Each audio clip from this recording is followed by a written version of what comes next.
at the Surf Shack Surf School with Dave in Musenberg. He's going to introduce us to the Surfers Helping Surfers program. Hello. Hi there. Well, I'm all decked out in my surf gear today. I think appropriately dressed to hear about the Surfers Helping Surfers program. Looking ready to get into the water. Yes, I'm very excited about that. Now, tell me about the Surfers Helping Surfers program. What is this all about? It's basically a program from Billabong that that collect wetsuits for underprivileged children that are needing wetsuits to enjoy the surf lifestyle. Okay, now tell me about the children that will be receiving these wetsuits. The children that are part of our program are from Capricorn Park and Lavender Hill. They all come from disadvantaged backgrounds that would not be able to enjoy our fantastic lifestyle without the assistance of places like Surf Shack Outreach and Billabong. Okay, now where did these wetsuits come from? I know we're collecting them, but how do we actually get them to these kids? The program is one where you can either drop your wetsuit off at a Billabong store, or if you're looking at buying a new wetsuit, you can give your wetsuit in, and then you get a nice 20% discount on your very new wetsuit, Billabong wetsuit. Okay, cool. So you can bring any wetsuit to Billabong store. Any wetsuit, any make, trade it in, and you get a 20% discount on a lovely new Billabong wetsuit. Great. Now tell me about the kids that are using these wetsuits. I think we saw about 15 that are getting donated to the Surf Shack today. Why do they need these wetsuits? Well, the water in Cape Town is fairly chilly, so it enables them to actually go out and experience surfing in an environment where they don't have to feel inferior to anybody else in the water. And they can spend longer time in the water. So they can go out there with a nice warm wetsuit, look good, and stay in the water for a lot longer.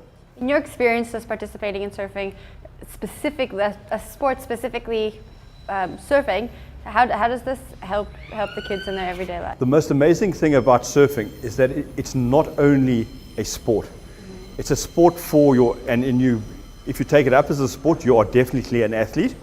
But the biggest growth in surfing at the moment is from the recreational side of surfing, where everybody from tall, short, fat, skinny, young, old are now being able to participate in surfing. And that is largely due to places like Surf Shack, where you can come in, feel unintimidated by being in an environment where in the past you would be very intimidated by all these young surfer-looking people. You come in, we teach you to surf on equipment that is appropriate to your size and your skill level, and by doing that, we've enabled a number of people and families particularly that would never have been allowed or been able to or wanted to surf because they're scared of the environment, to now start participating in surfing and enjoying the sport of surfing. Now, in your experience, how does this translate into everyday life for the kids? How do they transfer these skills? The fantastic thing about surfing is that literally, whether some of the richest people in South Africa come to our surf school, and we have some of the poorest people.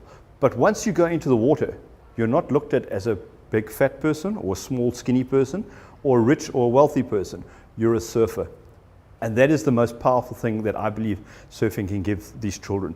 To be able to go into the water with equipment that enables them to be on the same level as any wealthy, privileged person, and be able to surf and be a surfer with them. Have you seen that work to develop their social skills in any way? Absolutely. Most of the children, when they join us, to start off with, when they talk to adults or other children, it's very much they look down, they don't look people in the face, and they find it very difficult to communicate. Now, once they've been with us a couple of months, you'll see people walk in, they'll go up, introduce themselves, start talking to them, look them in the face, and actually communicate as would any other privileged child do.